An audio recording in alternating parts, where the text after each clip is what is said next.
Vou, vou começar aqui falando um pouquinho. Hoje a ideia era apresentar para vocês alguns conceitos gerais de investimento que eu tenho recebido de alguns clientes. Eu vejo que são algumas dúvidas em relação a perfil de investidor, em relação a como montar uma carteira de investimento, né, e dúvidas mais básicas até sobre reserva de emergência, tá? Então, eu vou tentar abordar um pouco esses três tópicos. Não vou entrar em muitos detalhes técnicos, não é a ideia aqui entrar em detalhes sobre produtos, etc, tá? Mas espero que seja proveitoso para vocês. Se tiverem qualquer dúvida, vão me interrompendo aí, tá? Por favor, vão me sinalizando. Eu vou compartilhar aqui uma tela minha. Deixa eu fazer aqui.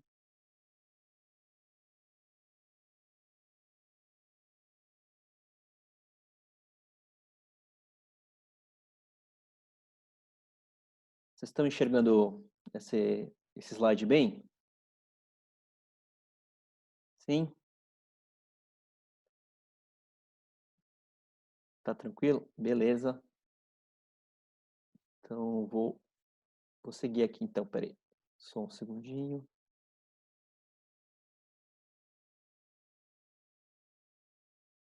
Beleza, vamos lá. Então, assim, hoje eu vou falar então de desses quatro principais tópicos aqui, falar um contexto sobre o investidor do Brasil, falar um pouco do perfil de investidor, alocação de investimentos, depois falar de reserva de emergência, e aí deixa um tempinho aí para tirar dúvidas, qualquer sinalização que vocês quiserem me apontar aí, tá bom? Então, vamos lá.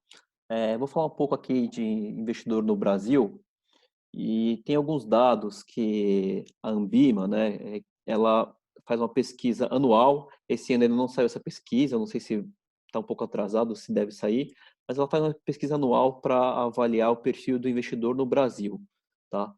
E vou passar alguns números para vocês. Então, aqui, um primeiro número que a gente tem é em relação a qual que é a postura do brasileiro em relação aos investimentos, tá? Então a gente tem aqui que essa pesquisa já é do ano passado, né? Então tem a versão 2018 e 2019. Opa, tem pessoas entrando aqui, deixa eu autorizar aqui.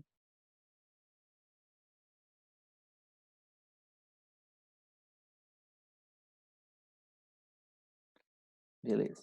Então estava falando aqui, a gente 42% das pessoas, tanto em 2017 como em 2018, investiam seu dinheiro em produtos financeiros. Uma boa parte dos brasileiros não conseguiam guardar dinheiro de forma alguma, né? Então isso é algo preocupante, é algo relacionado tanto à situação econômica do país, quanto uma questão de educação financeira, que no Brasil é bem baixa, né, infelizmente, e também ainda tem um percentual pequeno de brasileiros que não conheciam nenhum tipo de investimento, tá? Então esse é um pouco do retrato geral aí dos brasileiros em relação à poupança, né, ou em relação a essa parte de investir, tá? E aí seguindo aqui, a gente tem aqui um outro gráfico que mostra quais são os produtos de investimento ou quais são as classes de investimento que são mais conhecidas e mais utilizadas pelos brasileiros, tá? E não é, acho que nem uma surpresa para ninguém, que a poupança ainda no Brasil é a líder disparado em termos de investimento, tá? Então, poupança, isso aqui é de 2018, 88% das pessoas afirmavam que investiam na poupança, enquanto que apenas 6 tinham previdência privada, apenas 5 tinham títulos privados e apenas 4% tinham fundos de investimento. Então, você vê que a diferença é muito grande, tá? Então, isso já é um alento, né, para quem já investe em outros veículos de investimento, né, que vocês já estão muito acima da população média, né, do investidor médio no Brasil, tá? E um último dado que eu gosto de trazer para vocês aqui é em relação à aposentadoria, né? Qual que é a visão do brasileiro em relação a se aposentar? De onde que ele vai tirar o seu sustento depois que se aposentar, tá? Então, em 2018, 56% entendiam que o seu sustento vai vir de uma previdência pública, né? 21 do seu salário, apenas 10% de aplicações financeiras e apenas 8% de previdência privada, enquanto tinha outras pessoas aqui que nem sabiam, ou tem um pessoal que é aluguel de imóveis, ou assistência, ajuda de algum familiar, né? Então você vê que também no Brasil existe ainda boa parte da população ainda entende que a sua aposentadoria depende basicamente do governo, né?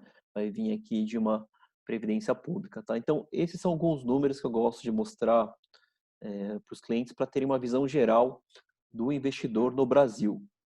Legal? Vamos lá. Vou seguir aqui. Alguma dúvida até agora, pessoal? Ninguém tá reagindo, então vou continuar aqui, então. Vamos lá. Então, vou seguir aqui. E para o próximo, vamos começar a falar agora sobre um tema que me foi perguntado aqui tem um chat aqui. Peraí, deixa eu ver no chat aqui o que estão falando. Tá bom, tudo bem. Vamos lá. Então, vou falar agora sobre perfil de investidor, que é algo que, especialmente quem está começando a investir, faz bastante diferença, mas para quem já está investindo há algum tempo, é sempre importante, talvez, revisitar esse conceito e reavaliar o seu perfil de investidor, tá? Então, alguns pontos gerais aqui, né? Que nem eu comentei já, alguns conceitos gerais de educação financeira e planejamento financeiro são pouco difundidos no Brasil. Dentre esses conceitos, eu vou comentar aqui sobre o perfil do investidor e objetivos financeiros e alocação de investimentos, tá? Então, o que é os objetivos financeiros, objetivos de vidas, né? Nada mais é do que você estabelecer metas financeiras que você deseja atingir para realizar seus objetivos pessoais, tá bom? Então, é você definitivamente, né, colocar um número para aquelas suas metas, seus objetivos pessoais. Eu quero comprar um apartamento, eu quero fazer uma viagem, eu quero fazer um curso lá fora, eu quero morar fora do Brasil, enfim, né, quero casar, não sei sejam quais forem seus objetivos pessoais, você tem que colocar algum número para isso, né, o que você precisa gerar de recursos financeiros para atingir aquele objetivo, tá? E atrelado a isso, existe o perfil do investidor, que é uma avaliação pessoal que você, como investidor, tem que fazer para definir o quanto de risco você está disposto a correr e qual é a sua expectativa de rendimentos em relação aos seus recursos financeiros, tá bom? E aqui esse modelo que a gente gosta de mostrar, né, mostrar essas setas aqui interagindo, isso aqui é importante vocês terem em mente, porque meio que o perfil do investidor tem que conversar com seus objetivos financeiros de vida. Então, vou dar um exemplo bem clássico que acontece, né? Imagina que uma pessoa de classe média tem um determinado salário, um nível de vida, e ela tem objetivos de ficar milionária, né? Ou, enfim, multiplicar o patrimônio em 3, 4 vezes, né? Acumular muitos recursos, né, durante a vida, só que ela tem um perfil de investidor conservador, tá? Isso é um problema? Não necessariamente é um problema, mas vai ter talvez um desarranjo entre os seus objetivos de vida e o como você encara as suas necessidades, as suas expectativas de rendimentos, tá? Porque em investimento, uma máxima que sempre é válida é quanto maior o potencial de rendimentos, maior o risco, tá? Então, pessoas que têm um perfil muito conservador, aquela que prefere, eu vou falar sobre isso daqui a pouco, mas aquela que prefere ganhar sempre, aquela que prefere ganhar sempre e não perder nada nunca, né? Mesmo que para ganhar sempre tem que ganhar pouco, esse tipo de perfil tem mais dificuldade de acumular patrimônio ao longo da vida, tá? Então, isso é um ponto que vale ficar sempre de olho, assim. E aqui eu vou falar um pouquinho sobre a tolerância ao risco, né? Como que você avalia a sua tolerância ao risco, como que você avalia o seu perfil de investidor, tá? Então, a primeira coisa que é importante é que o perfil de investidor é uma característica pessoal, ela varia não só de pessoa para pessoa, mas como também varia ao longo do tempo, tá? Então, é muito comum as pessoas começarem com um perfil mais conservador e à medida que forem conhecendo os investimentos, conhecendo o mercado, elas irem aos poucos mudando um pouco de perfil ou migrando, pelo menos, esse perfil para um perfil um pouco mais arrojado, tá? Algo que sempre tem que ter em mente, né, na cabeça de vocês em relação ao perfil de investidor é a sua tolerância ao risco, né? O que que é tolerância ao risco? Basicamente como que você lida com a possibilidade de perder dinheiro, tá? Então aqui a gente tem uma pergunta, né, que até eu tirei aqui do site da XP, que ela pergunta da seguinte forma, uma reflexão que você tem que fazer, né? Dentre das opções, qual que é a sua opção que você mais se identifica? Você prefere ter 100% de chance de ganhar 6% num determinado período, né? Você prefere ter a possibilidade de ganhar entre 3 e 10%? Você prefere ganhar a possibilidade de ganhar entre 0 e 20% ou a possibilidade de perder 5 e ganhar 30%? Qual dessas alternativas você se identifica mais, tá? Então, isso é algo totalmente pessoal, é algo que você vai aprendendo aos poucos e vai desenvolvendo aos poucos, né? Não tem nenhum problema uma pessoa ser conservadora e continuar sendo conservadora por, pela vida toda, isso não é nenhum prejuízo, né, a característica daquela pessoa, só tem que entender que em termos de estrutura de investimento vai ter uma estrutura mais limitada. Acho que é isso que é o ponto principal, tá? E como eu falei de risco, né, eu falei o que que é essa tolerância ao risco, é importante eu abordar aqui os três principais tipos de risco que existem no mercado, tá? São mais tipos, né, mas eu vou falar de três principais aqui, que acabam afetando mais os investimentos dos clientes, né, nossos investimentos em geral, tá? Então, o primeiro risco mais conhecido é o risco de mercado, né? Então, esse risco de mercado, ele está ligado a, basicamente, a variação de parâmetros econômicos ou de mercado mesmo, né? Então, a taxa de juros, a inflação, ao câmbio, a cotação de commodities, por exemplo, petróleo, etc., né? Então, um exemplo bem claro de um investimento que tem risco de mercado são as ações, né? A Petrobras, além do resultado que ela gera influenciar o preço da ação, se o petróleo fica mais caro, ela pode. Se o petróleo ficar mais caro, ela pode ter um resultado melhor. Se o petróleo ficar mais barato, ela pode ter um resultado pior. Tá? Então, isso que é o risco de mercado, né? O seu investimento está sujeito a outras variáveis que muitas vezes não são do seu controle, tá bom? Um outro risco bem conhecido é o risco de crédito, tá? E esse é um risco bastante importante, especialmente para renda fixa, né? Então, para quem não sabe o que é renda fixa de uma forma bem simplificada, renda fixa nada mais é do que você pessoa física, né? Você pessoa física aceitar emprestar o seu dinheiro para alguma entidade, seja ela o governo, seja ela uma entidade privada, em troca de uma remuneração, né? Então você empresta, se você investe no Tesouro, você está emprestando para o governo, se você faz um CDB, você está emprestando isso para um banco, tá? Então, esse empréstimo que você faz para essas entidades, ele tem um risco, né, que é chamado de risco de crédito, que é a chance daquela contraparte para quem você está emprestando não te pagar o valor prometido, tá? Então, o risco de crédito é como se fosse também conhecido, né, como um risco de inadimplência, digamos assim, né? Então, você emprestar o dinheiro para um banco, seja ele qual banco for, existe o risco que daquele valor que você emprestou, o banco falir naquele período e não te pagar de volta, tá bom? Isso é o risco de crédito. E por último, a gente tem o risco de liquidez, tá? O risco de liquidez, ele é um risco bastante importante e que os investidores mais novatos, né, menos experientes, costumam incorrer nele com bastante frequência, tá? O que é o risco de liquidez? Basicamente, é quando você tem recursos dentro do seu patrimônio, só que ou você não consegue resgatar, né, retirar esse patrimônio de uma forma rápida, ou então, se você consegue tirar isso de uma forma rápida, você pode perder muito valor em relação ao valor investido. Tá? São esses dois tipos de risco de liquidez que existem no mercado. Tá?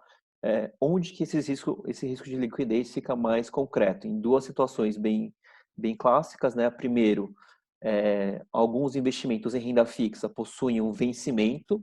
Né? Então, por exemplo, títulos de renda fixa costumam ter um vencimento de 1, 2, algumas até com duração atualmente de 10 anos. Né? E esses títulos costumam ter baixa liquidez. O que é ter baixa liquidez?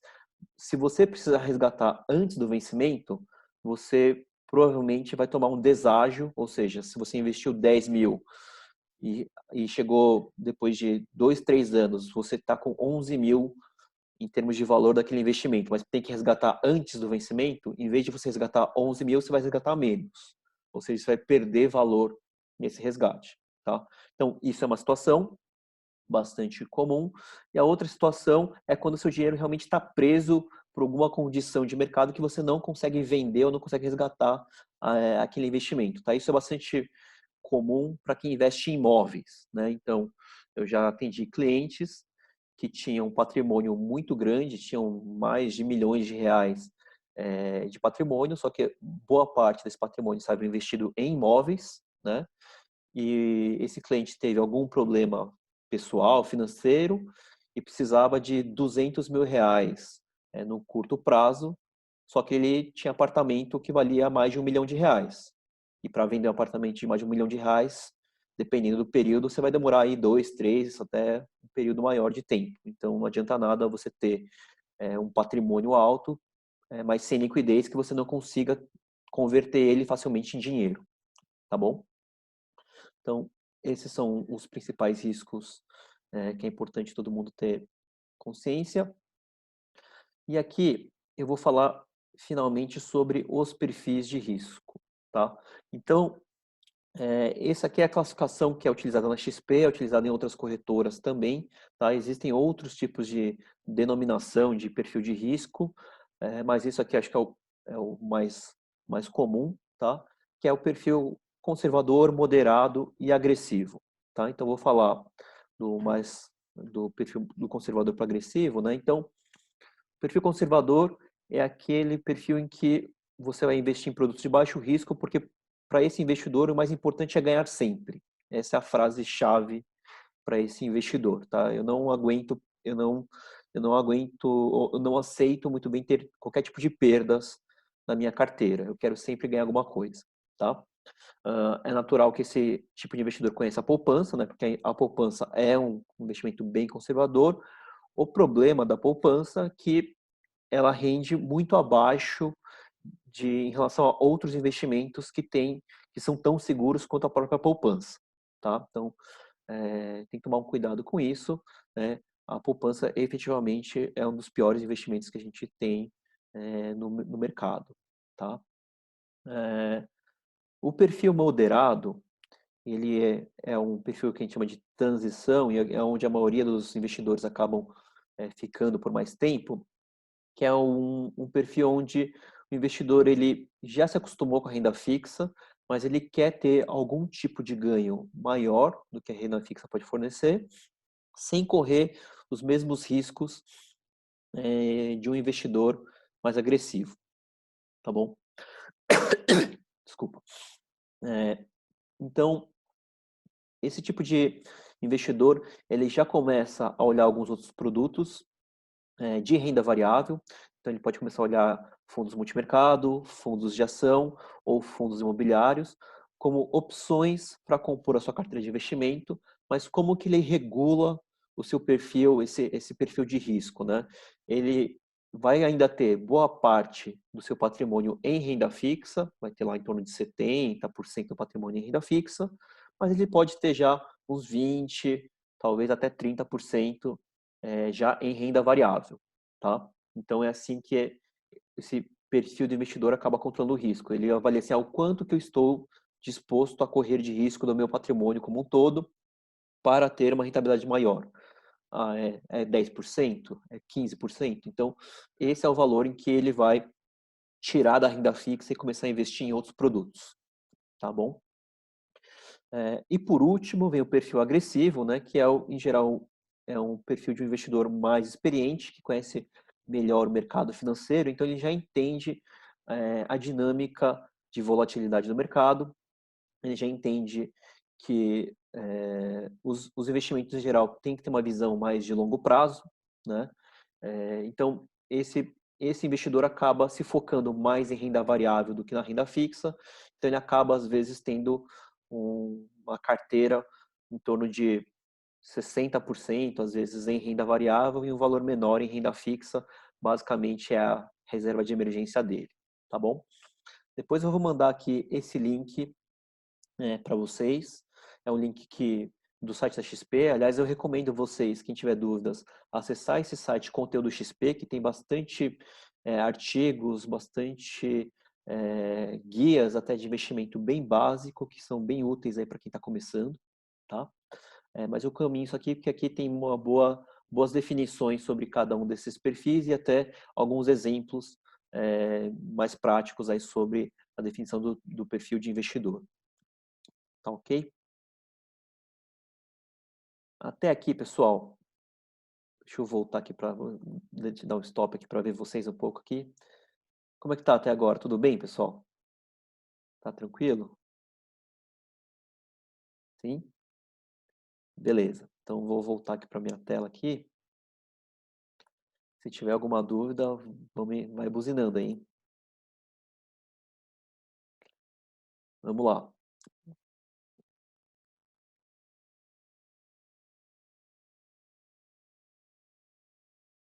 Então vou falar agora sobre a alocação de investimentos, tá bom? Então, a alocação de investimentos, eu gosto de dizer que ela é meio que a perna final, né, de um planejamento financeiro, tá? Então, planejamento financeiro basicamente começa entre você, do outro lado, né, vendo o quanto que é seus gastos e o quanto que você é, e o quanto que você tem de receita, né, para você saber o quanto de poupança mensal você está fazendo, o quanto de poupança periódica você está fazendo, tá? Então, o planejamento financeiro começa desse lado, depois ele passa por um processo de você definir os seus objetivos, né, os objetivos financeiros. Então, dado aquele meu nível de poupança, quais são os objetivos que eu tenho, e depois, para você concretizar esses objetivos, você tem que definir uma estratégia de alocação, né, dos seus recursos, que passa basicamente aqui pela alocação de investimentos, tá? Então, eu vou falar aqui um exemplo aqui bem clássico aqui sobre alocação de investimentos, né? Vou usar o exemplo de novo do cliente conservador, opa, tem alguém entrando aqui. Vou usar aqui o exemplo do cliente conservador, né, que num primeiro momento ele tem interesse em receber juros periódicos para complementar a sua aposentadoria. Então, quem já conversou comigo, né, seja por telefone ou seja por WhatsApp, sabe que eu sempre costumo perguntar ou falar esse tipo de coisa, né? Perguntar assim, quais são os seus objetivos, esse investimento que você está fazendo tem algum propósito, né? Então, quando eu faço essas perguntas, é exatamente para tentar entender e estruturar melhor a estratégia de alocação para aquele seu investimento, tá?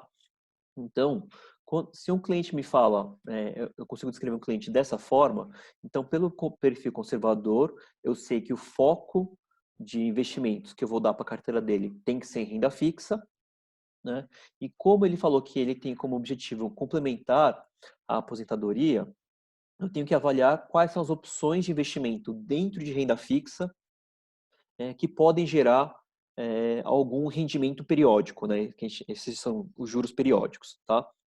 Dentre a renda fixa, a gente tem algumas opções títulos do Tesouro e opções em crédito privados, como CRIs e CRAs, eu acabei não colocando aqui, debêntures incentivadas também, são algumas opções dentro de renda fixa que tem essa característica de gerar juros periódicos. Tá? Então, o que é esses juros periódicos? Em geral, semestralmente, em vez dos juros daquele investimento aumentar o valor daquele investimento, aqueles juros caem na sua conta.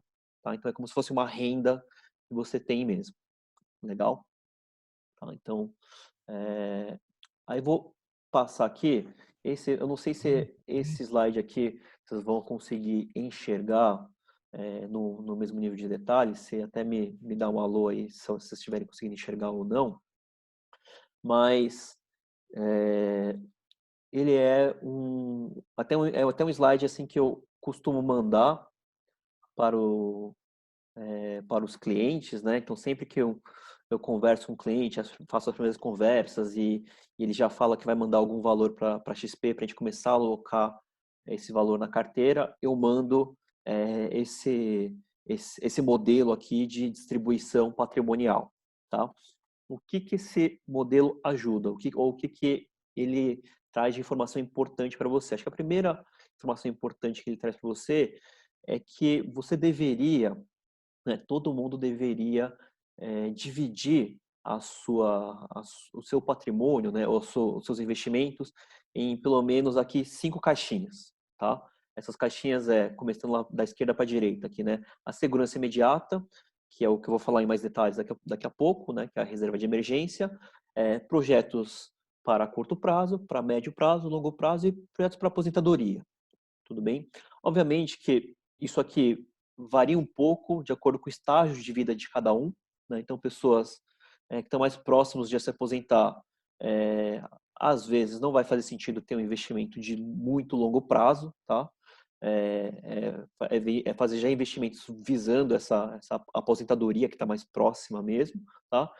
E o outro lado também, né? É, quem, quem é mais jovem, né, quem está começando a investir bem cedo, tem bastante tempo, então, para montar o seu plano de aposentadoria, né, e tentar conciliar esse plano de aposentadoria que vai ser daqui a 20, 30, 40 anos com os seus projetos de vida que vão ocorrer aí no meio do caminho. Legal?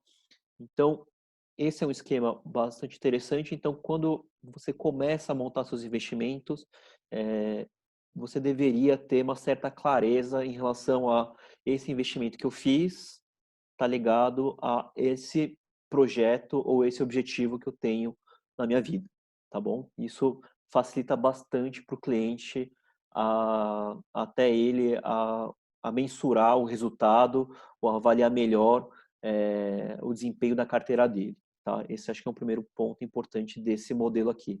A segunda parte do modelo que é interessante, que é a parte de baixo, é que a gente buscou classificar os tipos de investimento, né, e colocar eles dentro dessa linha do tempo. Tá? Então, vocês vão reparar que dentro desse modelo de distribuição patrimonial, quanto mais longo prazo for o investimento, mais opções de investimento você vai ter, tá bom? Então, lá na aposentadoria e plano de longo prazo, basicamente, quase todos, quer dizer, todos os produtos, eu tenho opções de fazer algum tipo de alocação pensando em uma carteira de longo prazo ou aposentadoria, tudo bem? Mas se eu olhar agora para curto prazo, a gente não recomenda você ter, por exemplo, muita posição ou ter qualquer posição em renda variável, olhando isso para curto prazo, tá bom? Por que isso? Porque basicamente renda variável, como o próprio nome diz, possui um risco maior, né? É intrínseco desse tipo de produto, desse tipo de investimento, possuir algum risco maior associado, seja esse risco de mercado que falei, seja o próprio risco de liquidez. Então, investir em renda variável, pensando em gerar ganhos no curto prazo, embute um risco muito grande na carteira do cliente, tá? Tem gente que faz isso? Sim, existem formas de fazer isso, são formas bem específicas que têm que ser controladas, né? Exigem um conhecimento maior de mercado, tá? Mas pensando em alocação e distribuição patrimonial, o que faz sentido é esse modelo aqui, tudo bem? Então, isso aqui é uma visão bastante importante que vocês precisam ter sobre a alocação dos seus investimentos, né? Então, você vê que quando eu mostrei essa distribuição patrimonial aqui, eu nem entrei no mérito se isso aqui é válido para um conservador ou para uma pessoa com perfil agressivo, né? Não preciso nem falar sobre isso. Isso aqui é válido para todos, tudo bem? O que muda em relação ao perfil conservador e perfil agressivo é que o perfil conservador, mesmo para projetos de longo prazo, ele vai estar focado em renda fixa. E o perfil mais agressivo vai abrir vai abrir um leque maior de investimentos, caso ele tenha um foco maior em médio e longo prazo. Essa é a diferença principal em relação aos diferentes perfis de investidor. Tá bom? Pessoal, ficou alguma dúvida aqui sobre esse? Eu vou parar aqui. Ficou alguma dúvida sobre aquele esquema? Que aquele modelo, acho que é um dos mais importantes que eu gosto de falar com meus clientes e nem sempre eu tenho oportunidade de passar ele com vocês. Queria ver se tá algum ponto, se queriam que eu comentasse alguma coisa a mais sobre ele.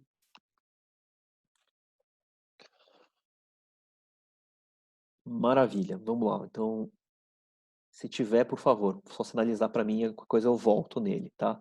Então, eu vou voltar aqui para a gente fazer seguir mais um item, que é agora que eu vou falar. Então, eu vou falar nesse Zoom de hoje sobre esse primeiro bloco aqui, tá? De segurança imediata, tá? E aí eu já vou explicando, já vou adiantando o porquê que eu vou falar primeiro dele aqui. Opa. Me mandaram uma pergunta aqui, ó, se eu vou explicar o que são essas letrinhas aqui, tá? Eu não vou entrar em detalhes sobre os tipos de produtos aqui, tá? Mas basta entender o seguinte, né? Dentro de renda fixa, tem essa primeira linha que é fundos de investimento em renda fixa. Daqui para baixo, todas essas letrinhas, essas sopas de letrinhas aqui, são títulos de renda fixa disponíveis para investimento, tá? Então, de uma forma bem rápida aqui, Tesouro Direto são os títulos do Tesouro que a gente tem, né? Então, ou seja, você está emprestando dinheiro para o governo. E os demais títulos que estão aqui estão agrupados porque diferenciam para quem você está emprestando. Então, CDB, LF, LC, em geral, você está emprestando isso para um banco. LCI, LCA, em geral, para uma empresa chamada financeira, né, do segmento financeiro. CRI e CRA, você está emprestando isso para uma empresa do setor de agrícola, no caso do CRA, e no caso do CRI é do setor imobiliário. E debêntures incentivadas, em geral, é um investimento de renda fixa voltado para empresas do setor de infraestrutura, infraestrutura em geral, né? Então, empresas grandes como Petrobras, Vale, enfim, né? É do setor privado também, tá? Mas eu não vou entrar hoje em detalhes sobre cada um desses produtos aqui, que não é objetivo, qualquer coisa a gente faz uma outra um outro Zoom só para falar de renda fixa e aí a gente vai detalhando algumas coisas aqui para vocês, tá bom? Então vamos lá. Eu vou começar então falando sobre a segurança imediata, tá? Eu sempre falo isso para todos os meus clientes que deveria ser a prioridade número 1 para vocês começarem a investir, deveria começar por essa caixinha aqui, tá? E aí eu vou tentar explicar para vocês o porquê, tá bom? Então, tá aqui logo de cara, né? Um dos primeiros investimentos que o investidor deveria se preocupar para compor a sua carteira é reserva de emergência, tá? Então lá tá como segurança imediata, mas a gente costuma falar mais esse termo, tá? Vocês vão ouvir bastante esse termo em outros lugares também, reserva de emergência, tá? E a reserva de emergência vocês têm que encarar como se fosse um tipo de seguro, tá? Então a situação é a seguinte: imagina que você precisa ficar sem trabalhar e sem receber dinheiro por um período maior, tudo bem? Então, seja 5, 6 meses, seja 12 meses, seja um ano, tá? de onde você tira recursos para se sustentar durante esse período, tá? É para isso que serve a reserva de emergência, tudo bem? Então, ele é o primeiro investimento que você deveria fazer na carteira, porque não adianta nada você fazer um investimento de longo prazo com uma rentabilidade super alta, mas com liquidez baixa, que você não consegue resgatar no curto prazo. Se der um problema no meio do caminho, né, e você não tem essa reserva de emergência bem estruturada, você é obrigado a resgatar aquele investimento de longo prazo antes do vencimento dele, perde boa parte da rentabilidade, então não adiantou nada você ter feito esse planejamento de longo prazo e não ter garantido aí o feijão com arroz do dia a dia, tá bom? Então, é bem importante montar a reserva de emergência e a gente viu, e felizmente, na minha base de clientes, eu tive poucos problemas com isso, a gente viu como em um período de crise, como a gente está vivendo hoje, né, nesse período aqui que muita gente tá sem salário, ou está perdendo aí reserva, ou então está com algum parente, alguma pessoa em dificuldade que precisa ajudar, a gente vê como é importante você ter uma reserva de emergência bem estruturada para que você possa aí dormir tranquilamente, né? Pôr a cabeça, fazer o teste do travesseiro, né? Você consegue pôr a cabeça no travesseiro e dormir tranquilo? Se você está fazendo isso, então provavelmente você está fazendo sua lição de casa direitinho aqui, tá? E quais são as formas de você calcular essa reserva de emergência, tá? Não tem nenhuma forma muito exata, mas as principais formas que a gente utiliza é fazer um multiplicador. Esse multiplicador depende do seu perfil de investidor. Se você é conservador, você vai multiplicar por 12. Se você é mais agressivo, multiplica por 6. Moderado, faz na metade, 9 vezes, tá? Multiplica o quê? Aí depende da informação que para você for mais relevante. Tem pessoas que não têm nem ideia de quanto que gastam por mês, tá? Então não fazem um controle financeiro direito, etc. Isso é normal. Infelizmente isso é normal, né? Então se você é desse perfil de pessoa, então é melhor você multiplicar a sua renda mensal. Em geral todo mundo sabe quanto que ganha, pelo menos por mês, né? Então você faz essa conta. Eu ganho, sei lá, 5 mil reais por mês. Então eu quero ser conservador, então eu vou fazer uma reserva de 5 vezes 12, dá 60 mil. Significa que se eu ficar desempregado, eu tenho uma reserva que me sustenta por 12 meses, por um ano, tá? Quem tem mais controle dos gastos mensais, é interessante fazer essa conta pelos gastos mensais, porque aí você vai estar fazendo exatamente sobre seu custo, né, geral, né? Então, é aquela ideia de que caso você tenha qualquer problema, você tenha uma reserva que vai cobrir esses seus gastos mensais pelo período que você definiu, tá bom? Então, é importante ter esse conceito. Eu já vou adicionar um conceito a mais aqui que costuma gerar uma certa confusão entre as pessoas, que diferenciar a reserva de emergência do seu caixa. O que é seu caixa? O seu caixa é aquele dinheiro que você deixa investido também em renda fixa, mas que ou você vai usar esse caixa para o seu dia a dia, né? Aquele como se fosse capital de giro, ou então que você vai deixar ele disponível para aproveitar alguma oportunidade de curto prazo, tá bom? Então, é importante diferenciar esses valores, tá? Eles podem até estar investidos nos mesmos tipos de investimentos, pode estar tudo no Tesouro Selic, não tem problema nenhum isso acontecer. Mas é importante você diferenciar o quanto do Tesouro Selic, o quanto daquele investimento é sua reserva de emergência e quanto é o seu caixa, seja para oportunidade de curto prazo, seja para suas despesas do dia a dia. Então, o que eu costumo falar para os meus clientes? Eu tenho uma despesa do dia a dia lá que eu pago conta, eu pago minha diarista, tenho que pagar alguma coisa, alguma despesa de casa, que é semanal, enfim. Tudo bem. Então, esse dinheiro, se você quiser deixar, sei lá, num fundo DI, para ser fácil de aplicar e resgatar, não tem problema nenhum. Pode deixar sem problema nenhum.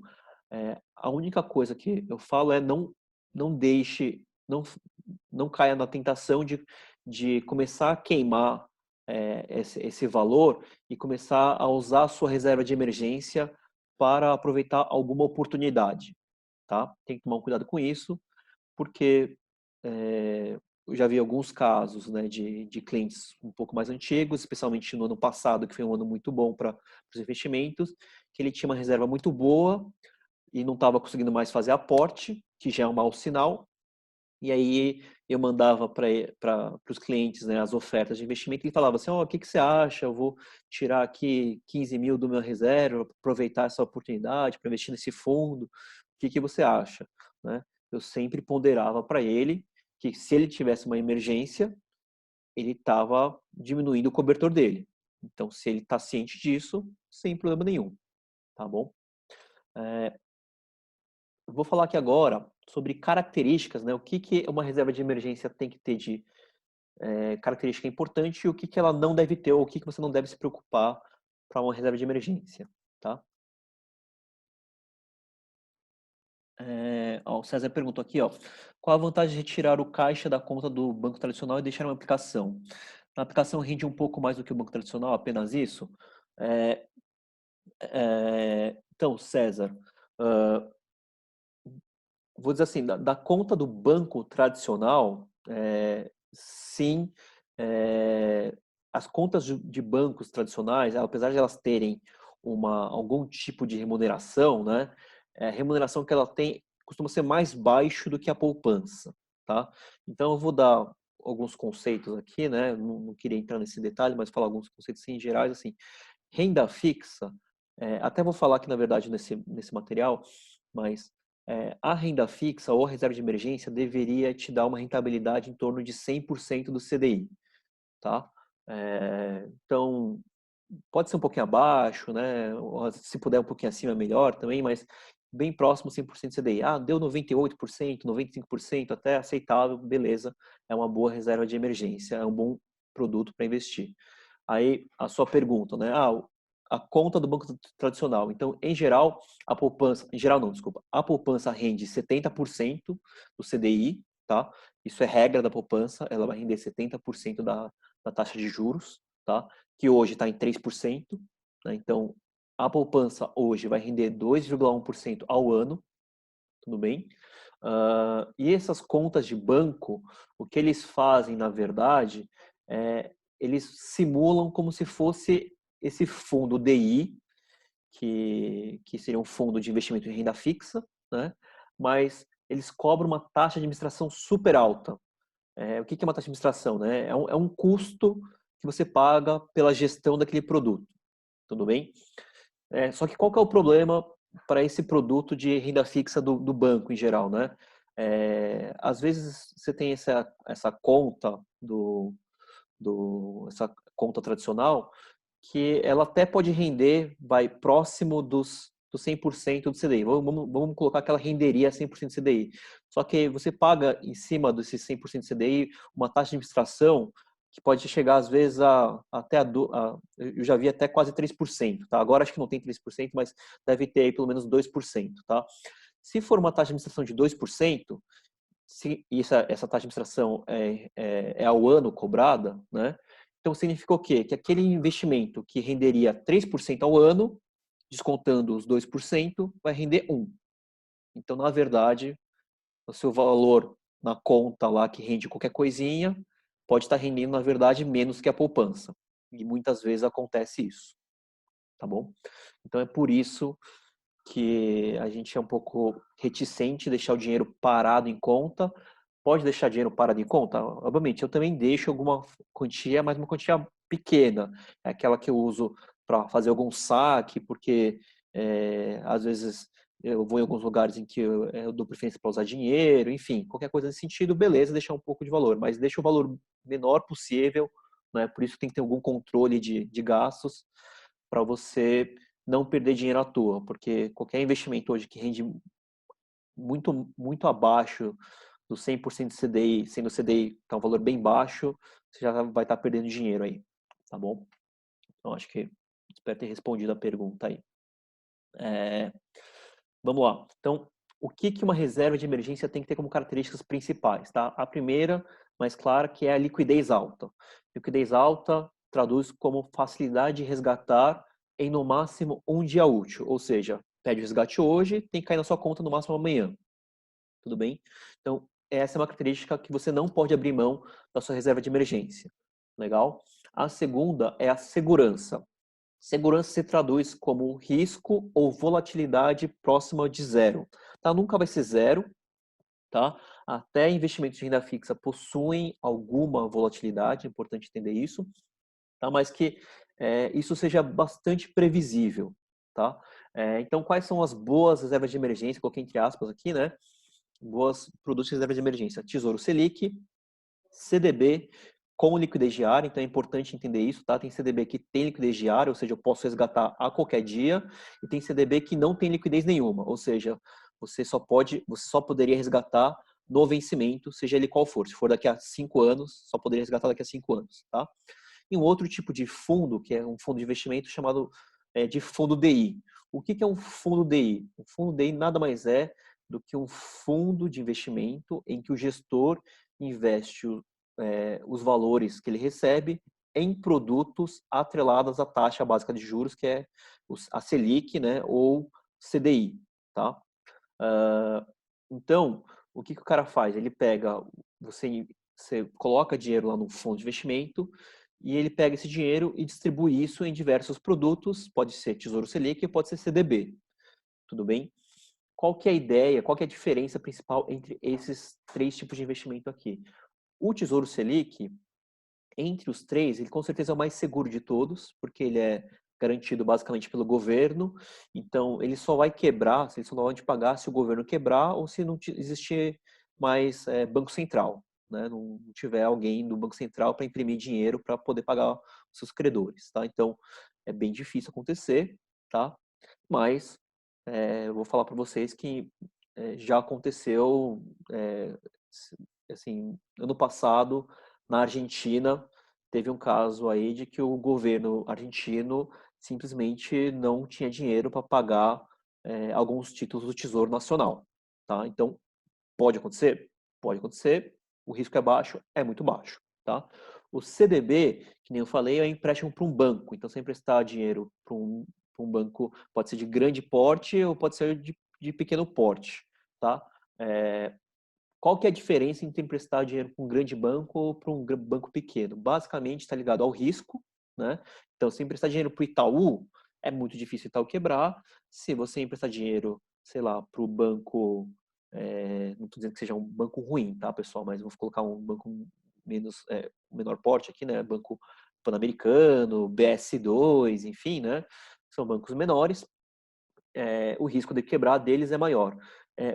O que isso impacta de fato no CDB para vocês? Em geral, bancos de grandes instituições, eles vão te pagar uma taxa menor, tá?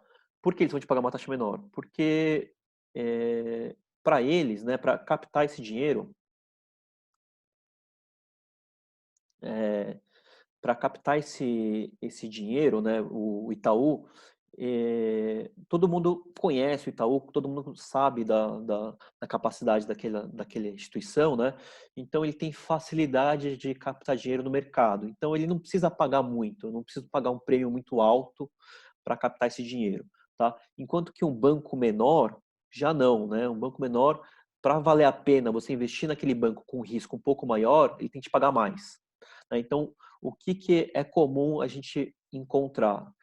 CDB de bancos grandes, pagando um pouco abaixo do CDI, 95%, às vezes até 90% do CDI, tá? E CDBs de bancos menores, pagando taxas maiores do que 100% CDI, 101, 105, alguma coisa nessa linha, tá? Então, essa diferença de taxa, né, da rentabilidade, na verdade, é uma tradução direta do risco que você está correndo.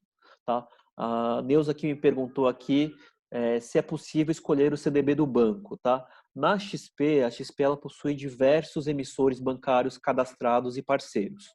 Tá? Então, quando você vai olhar na plataforma, você vê lá CDB, Banco BMG, CDB, Banco Indusval, Banco Pan-Americano, Banco BS2, Smart Bank, enfim. Aí você escolhe, literalmente, você consegue filtrar pelo nome do emissor. Tá? Então, você tem que... Mas na XP você consegue só trabalhar com os emissores, né, com os bancos que são parceiros da XP. Então, não vai ter... Na XP não vai ter, por exemplo, CDB do Santander, do Itaú, da Caixa, enfim, tá? Então, acho que mas consegue escolher, então, os CDBs disponíveis. E o fundo DI, então, falei do CDB, um ponto que eu esqueci de falar do CDB, o CDB tem uma questão de segurança interessante, que é chamada FGC, que é uma instituição, né, não governamental, que ela tem como função garantir o crédito do investidor. Tá? O que ela faz? Então, caso você empreste, supondo que você fez um CDB do Banco Pan-Americano, e o Banco Pan-Americano, por algum motivo, quebrou no meio do caminho, e você tinha lá R$100 mil investido no Banco Pan-Americano. Tá? Deixa eu tirar aqui. Se aquele banco quebrou, o FGC ele vai garantir aquele seu investimento até R$250 mil. Então, se você tinha dinheiro investido no Pan-Americano e o Pan-Americano quebra, qualquer valor investido naquele banco até R$250 mil, você vai ser ressarcido após um certo período. Tá? Pode demorar um pouco, tá? Não é de imediato, tá? Porque isso já aconteceu em outros casos, mas é importante entender que tem esse mecanismo de proteção. Tá? Tem alguém aqui que tá... Eu vou colocar no mudo que tem alguém falando aqui, senão fica cruzando a minha voz aqui, eu não consigo ouvir. Tá, beleza. Vamos lá. Então, e o último que eu comentei aqui, né, o fundo DI, então nada mais é do que um fundo de investimento em que o gestor ele utiliza diversas desses produtos para compor uma carteira de investimentos, né? Compõe mesmo com vários títulos do Tesouro, pode pôr lá títulos de crédito privado, eventualmente, enfim, né? Põe outros tipos de empréstimo, né? E esses empréstimos vão dando rentabilidade e isso ele devolve isso como o valor da cota naqueles fundos, tá? A diferença então do fundo DI para os demais é que o fundo DI os fundos de investimento em geral costumam ter uma taxa de administração, tá? Então para valer a pena fazer uma reserva de emergência, né? Essa taxa de administração tem que ser muito baixa, tá? Na XP a menor taxa de administração em fundo DI que a gente tem é 0,2%, tá bom? Então, é uma taxa bem baixinha, então você consegue deixar lá. E a vantagem dele é que ele tem até uma liquidez melhor do que, por exemplo, um Tesouro Selic. Tesouro Selic você resgata em D+1, o fundo DI você resgata em D0. Então, no mesmo dia, você consegue fazer aí uma operação de dinheiro na sua conta. Tá bom? Então, essas são as características de uma boa reserva de emergência. Agora eu vou falar de o que vocês não deveriam se preocupar em relação à reserva de emergência. Vocês não deveriam se preocupar principalmente com a rentabilidade, tá? Obviamente, quando eu falo isso, pode parecer meio tá sendo assim um pouco contraditório, né? Mas o que eu quero dizer com isso? Eu quero dizer que a rentabilidade aceitável é aquela próxima do 100% CDI, tá? Eu queria pegar, às vezes, fazer um CDB de um banco que me paga 105% CDI.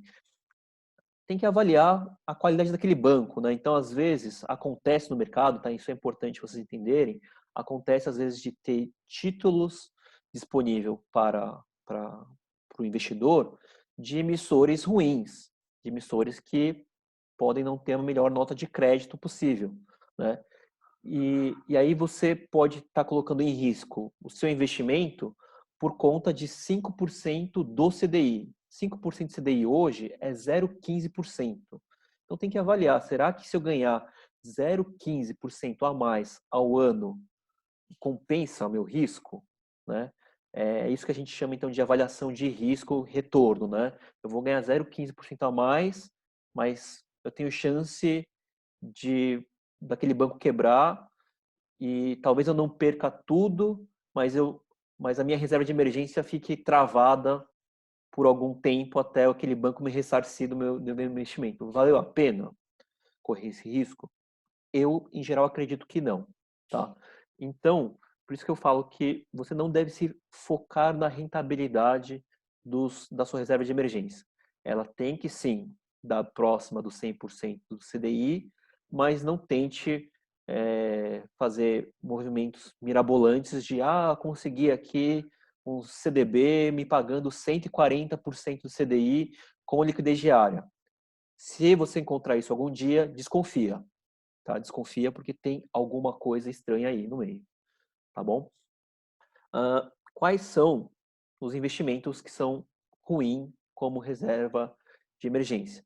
Então, créditos privados, né, que são basicamente CRI, CRA e debentures, né, são ruins porque créditos privados têm baixa liquidez, tá bom? Então, o que é baixa liquidez? É aquela situação que eu falei de se você precisar resgatar antes do vencimento, provavelmente você vai perder um valor investido ali, tá?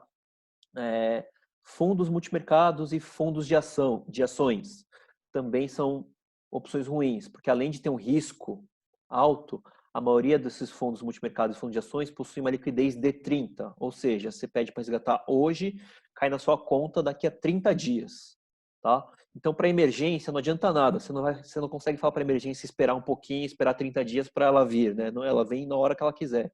Então, não adianta você deixar um fundo de ação rendendo lá 20% ao ano, se na hora que você precisar, você vai ter que apertar o botão e esperar 30 dias para resolver seu problema. Não vai funcionar, tá? E ações e fundos imobiliários, apesar de possuírem uma liquidez muito boa, né? Então, para quem investe em bolsa, ou para quem não sabe, produtos em bolsa costumam ter liquidez de D mais 2, ou seja, você vende suas ações hoje, daqui a 2 dias o dinheiro está em conta. Então, tem uma liquidez bastante interessante, tá? Mas o problema disso é que ele tem um nível de volatilidade muito grande, né? Então, imagina o seguinte, né? Imagina isso aconteceu não com os meus clientes, felizmente, mas com alguns colegas meus, alguns conhecidos da faculdade, né? Com quem eu estudei, que estavam tomando um risco maior durante esse ano, né? Então, imagina alguém que falou assim, vou fazer minha reserva de emergência em ações, mas vou pegar só ações muito boas, ações de empresas que dificilmente vai quebrar. Então, ele faz lá a sua reserva de emergência em ação da Petrobras, do Itaú, da Vale, do Bradesco, do Banco do Brasil, enfim, né? Empresas grandes, tudo bem? E tem lá seus 20, 30 mil reais em ações dessas empresas, tá? Ano passado, esse cara aí ganhou em torno de 30% de rentabilidade dessas ações, tá bom? Só que o que aconteceu? Aí ele falou assim, não, então essa minha reserva de emergência está funcionando, está ótimo, né? E aí chegou a emergência justo em março, né? Justo no meio, ou porque no começo, no meio não, né? No começo da pandemia, quando eu não sei se vocês acompanharam o mercado, acompanharam as notícias aí, o mercado derreteu 30%, né? Então todo o ganho que ele teve ano passado, né? Se ele acumulou lá, estava com uma reserva de emergência, sei lá, de 33 mil, de uma semana a bolsa caiu 30%, então o que ele tinha lá 33 mil virou 24, 23 mil, né? Isso em uma semana. E teve que vender, precisava vender porque estava precisando de dinheiro. Acontece isso, tá? Então, a emergência você não sabe quando vai acontecer, por isso que ações, né, produtos com muita volatilidade, você evita utilizar como reserva de emergência. Tudo bem? Vou dar um stop aqui agora para olhar um pouco vocês. E aí, vou deixar aqui. Beleza, deixa eu ver se tem mais algum ponto aqui da apresentação. Acho que não. Então, pessoal, era isso que eu tinha para falar. Já está dando, falei bastante já aqui. Tem alguma dúvida? Pode abrir o áudio quem quiser falar aqui. Tem algum ponto a mais aí que vocês queiram bater o papo agora, aproveitar? Se não, eu estou à disposição depois. Vocês devem ter meu contato. César, se você não tiver meu contato, não sei se o Fábio passou para você meu contato. O Fábio me passou, a gente vai se falar assim, Alexandre. Tá bom. Então, a ideia hoje era passar por esses conceitos básicos, tá? Oi, Neuza, pode Oi. falar. Alexandre, então eu tenho que olhar na minha aplicação, aqueles que eu apliquei a longo prazo, preciso ver quando vai vencer, aí ficar atenta, né, para escolher uma aplicação interessante, porque então agora não adianta ficar olhando se ela vai vencer em 2021, 2022, né? Assim, Neuza, a gente até pode olhar, tá? Mas assim, eu só olharia para essa aplicação se você me falasse assim, olha, Alexandre, eu não tenho nenhuma reserva de emergência em nenhum outro lugar. Todo meu dinheiro que eu tenho está aí. Então, se esse for o caso, né?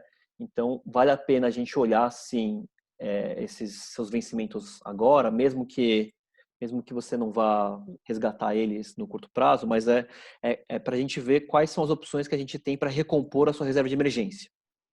Tá Tá. bom? Não, eu não tenho, eu não preciso ter na XP reserva de emergência. Eu consegui fazer uma reserva de emergência em outro, onde eu tenho, no meu banco mesmo. Tá. Então Mas eu vou dar uma, vou junto com você depois analisar a minha aplicação, porque eu até de cabeça agora eu não sei se eu tenho reserva de emergência. Se eu tiver, já dá para aplicar em algum lugar, né? até comento assim, eu falo isso não é porque eu trabalho na XP, tá, pessoal? Mas é como cliente de banco que eu sou ainda, como funcionário de banco que eu fui, eu trabalhei em Itaú durante quase 4 anos, né? E infelizmente, nos bancos, nos principais bancos, as opções de reserva de emergência são ruins, tá? Essa é a realidade. Então, se quem tem reserva de emergência em banco, é, fala para mim qual que é. Tá em um fundo tal da Caixa, tá no fundo tal do Banco do Brasil, tá no fundo tal do Santander, não importa qual seja, me passa qual que é o nome desse produto. A gente consegue fazer uma consulta bem rápida para saber o histórico desse produto, né?